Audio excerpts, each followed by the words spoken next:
Hello दोस्तों, स्वागत है आपका मेरे चैनल ऐशु नावेल वर्ल्ड में। अगर आपको इसके आगे के एपिसोड सुनने हैं तो वीडियो को लाइक और कमेंट कीजिए, साथ ही साथ मेरे चैनल को सब्सक्राइब कीजिए। चैप्टर 21। दर्शी तैयार होकर नीचे आई। उसने देखा मनारा सोफे पर बैठी है।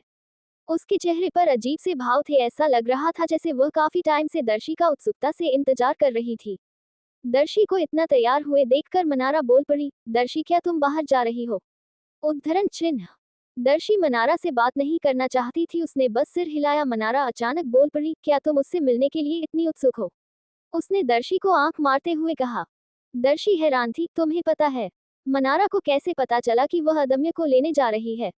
उसे जल्दी ही एहसास हो गया कि मनारा अदम्य के बारे में कुछ नहीं जानती, इसलिए शायद उसने कुछ गलत समझा होगा। लेकिन दर्शी पहले से ही मनारा के साथ ज्यादा बातें नहीं करना चाहती थी, इसलिए उसने बुदबुदाते हुए कहा, हाँ मुझे देर हो रही है, मुझे जाना है।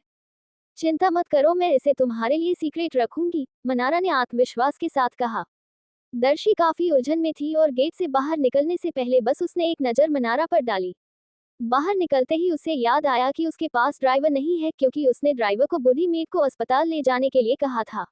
दर्शी सोच रही थी कि अब वो कैसे जाए, तभी उसकी नजर अपनी बाइक पर पड़ी और उसके चेहरे पर मुस्कान आ गई। दूसरी तरफ एयरपोर्ट के बाहर कई लग्जरी कार लाइन से खड़ी थी। मोक्ष अदम्य की व्हील चेयर पर धक्का दे रहा था। अदम्य थोड़ा उदास दिख रहा था, कोई भी उससे बात करने की हिम्मत नहीं कर रहा था। जैसे जैसे वो लोग आगे बढ़े, अदम्य के दिल की धड़कन तेज हो गई।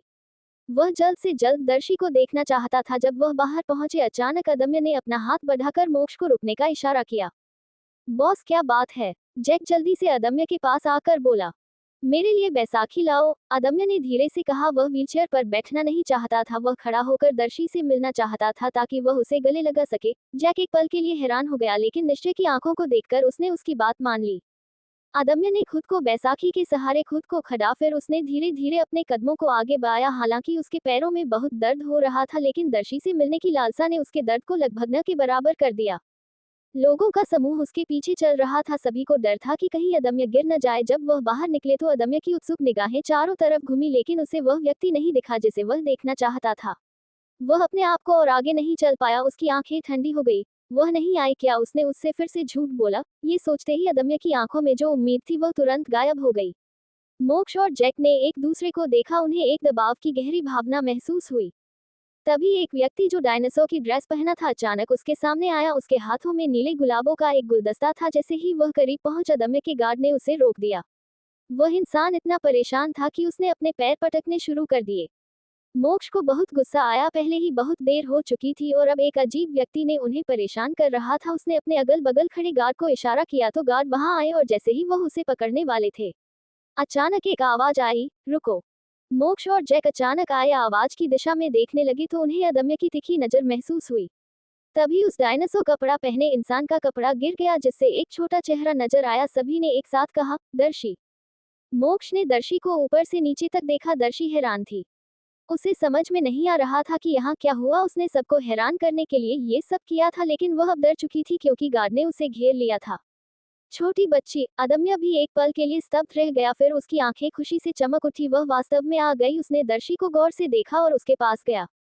दर्शी ने जब अदम्य को खड़े देखा और जब वह उसके पास चलकर आने लगा तो दर्शी को बहुत खुश हुई, लेकिन उसकी चाल काफी अजीब थी, उसकी सांसें फूल रही थी। मैं आपका बहुत टाइम से इंतजार कर रही थी। वह अपने बाइक से यहाँ तक आने के लिए तैयार थी, लेकिन पुलिस ने उसे रोक लिया, ये सोचकर कि वह नाबालिग है। उसने सोचा कि जवान दिखना भी एक बड़ी परेशान का कारण बन सकता है। जब वो यहाँ पहुंचने ही वाली थी कि उसकी नजर एक डायनासोर का कॉस्ट्यूम पहने इंसान पर पड़ी। उसने उसे पैसे देकर यह कपड़े लिए ताकि वह भी अदम्य को हैरान कर सके, लेकिन उसे नहीं पता था कि उसके ऐसा करने से यहाँ ये सब हो जाएगा। दर्शी ने अपने सामने खड़े अदम्य को देखा तो वह अपनी खुशी को रोक नहीं पाई। आपका पैर ठीक हो गया? क्या आप खड़े हो सकते हैं? उद्धरण चिन्ह। हाँ, अदम्य ने जवाब दिया। अचानक अदम्य के भाव बदलने लगे। उसने लगभग सोच लिया था कि दर्शी ने फिर से उसे छोड़ दिया है। वैसे दर्शी अचानक मुस्कुराई, फिर उसने अपने डायनासोर के ड्रेस से एक नीले गुलाबों का गुलदस्ता निकला और बोली, आपका स्वागत है। अदम्य हैरान रह गया, यहाँ तक कि उसके पीछे खड़े जैक और मोक्ष भी उसकी हरकतों से दंग रह गए।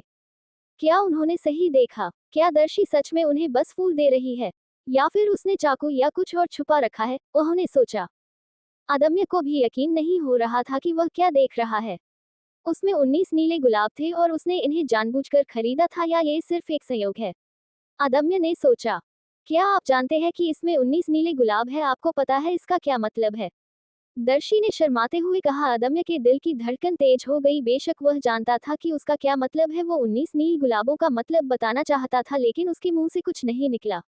दर्शी को ये देखकर निराशा हुई कि वह चुप रहा। ऐसा लगता है कि उसे कुछ भी नहीं पता। दर्शी ने हंसते हुए कहा, मैं आपको बताती हूँ। दर्शी को डर था कि उसके पीछे खड़े लोग उसकी बातें सुन लेंगे, इसलिए वह शर्माते हुए अदम्य के पास आए और उसके कान में फुसफुसाते हुए बोली, इसका मतलब है कि मैं जीवन भर तुम्हारे साथ रहना चाहती हूँ। अदम्य की आंखें सिकुड़ गई। क्या वह उससे कहना चाहती है कि वह हमेशा उसके साथ रहेगी? जब अदम्य को दर्शी की खुशबू आई तो उसने प्यार से दर्शी को देखा। एक पल के लिए उसने खुद पर से कंट्रोल खो दिया और आगे बढ़कर दर्शी को बाहों में भर लिया। उसे यह एक सपने जैसा महसूस हो रहा था। उसकी पकड़ दर्शी पर कसते जा रही थी। दर्शी को एक पल के लिए लगा कि उसकी हड्डियां टूट जाएगी। तभी अदम्य को महसूस हुआ कि अदम्य कोई प्रतिक्रिया नहीं दे रही है। उसने तुरंत दर्शी को छोड़ते हुए कहा, क्या मैंने तुम्हें डरा दिया? उद्धरण चिन्ह।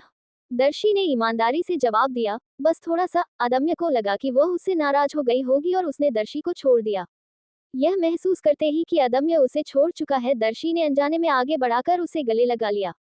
जब वह होश में आई तो वह खुद की गई हरकतों से हैरान थी, लेकिन अब उसे इसकी परवाह नहीं थी क्योंकि अब उसे अदम्य उतना डरावना नहीं लगता था। मुझे आपको दोबारा देखकर बहुत अच्छा लगा, दर्शी ने प्यार से कहा। उसने अनजाने में अदम्य के कंधे को थपथपाया। वह अदम्य के हाव भाव को नहीं देख सकी, लेकिन वह अपनी कमर के चारों तरफ उसकी ताकत महसूस कर सकती थी। दर्शी ने अपना सिर बाहर निकालने की कोशिश की और एक आह भी, यह आदमी सचमुच उसे बहुत प्यार करता है।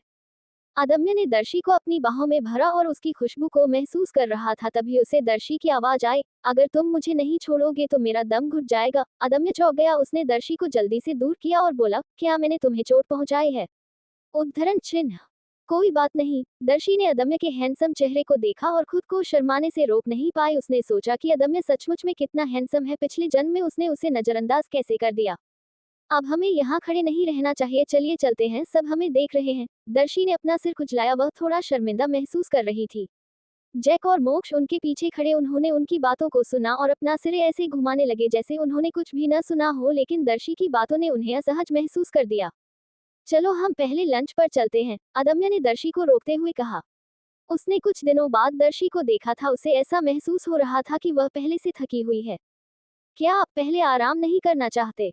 दर्शी ने पूछा। इसकी कोई जरूरत नहीं है, अदम्य ने तुरंत जवाब दिया। वह उसे किसी भी कीमत पर जाने से रोकना चाहता था।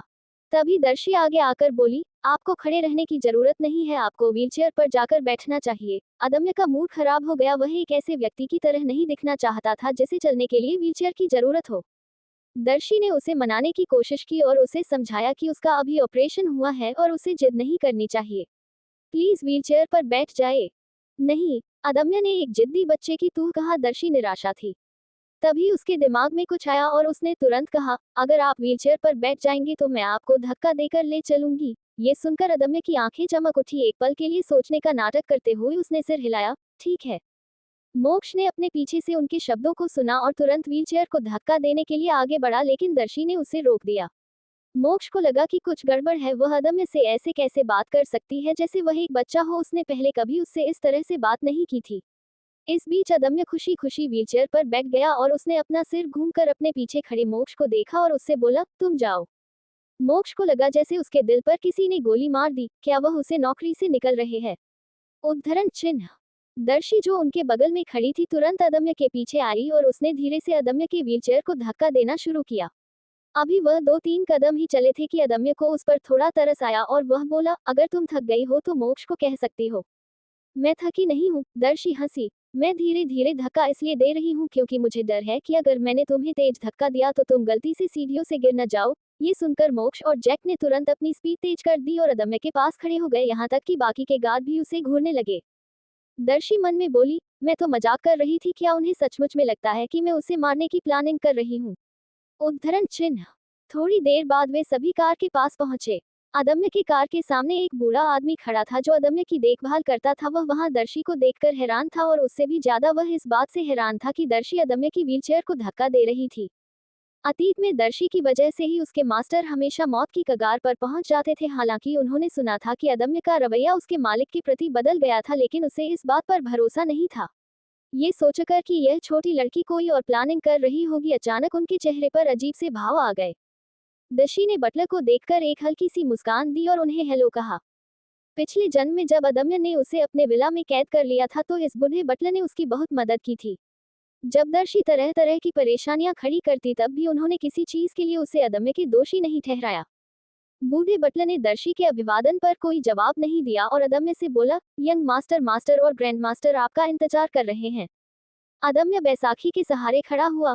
पहले तुम वापस जाओ और उन्हें बताओ कि मैं आज रात को खाने के लिए हवेली पे आऊंगा। बोलने के बाद उसने अपना सिर घुमाया और दर्शी को देखकर बोला, तुम लंच के लिए कहाँ जाना चाहती हो?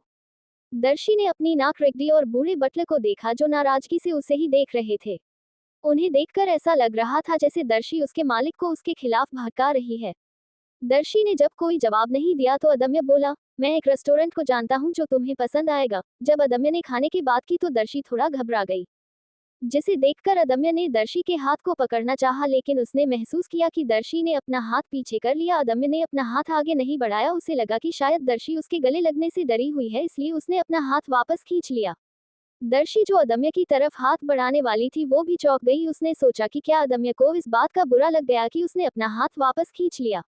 दोनों काफी कंफ्यूज हो गए थे। मोक्ष ने आगे बढ़कर दोनों के लिए कार का गेट खोला। दर्शी पहले अंदर आए और फिर अदम्य में उसके बगल में बैठ गया।